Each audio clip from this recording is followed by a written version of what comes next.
ಬೆಂಗಳೂರಿಗೆ ಹೋಟೆಲ್ ಕೆಲಸಕ್ಕೆ ಹೋಗಿ ಬರುತ್ತೇನೆ ಎಂದು ಹೇಳಿ ಹೋದ ಯುವಕ ನಾಪತ್ತೆಯಾದ ಬಗ್ಗೆ ಸಿದ್ದಾಪುರ ಪೊಲೀಸ್ ಠಾಣೆಯಲ್ಲಿ ದೂರು ದಾಖಲಾಗಿದೆ. ಧನಂಜಯ ವೆಂಕಟರಮಣಗೌಡ ಅರೇಹಳ್ಳ ಕಾಣೆಯಾದ ಯುವಕ.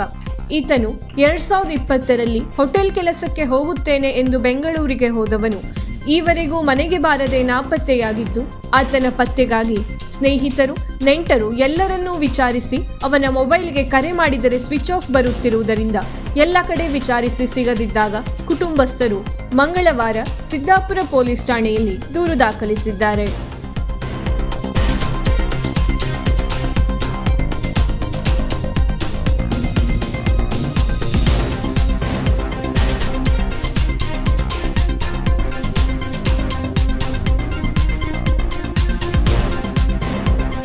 ವೀಕ್ಷಕ ಮಹಾಪ್ರಭುಗಳೇ, ನಮ್ಮ ಚಾನಲ್ ಅನ್ನು ಸಬ್ಸ್ಕ್ರೈಬ್ ಮಾಡಿ, ಶೇರ್ ಮಾಡಿ, ಪ್ರೋತ್ಸಾಹಿಸಿ.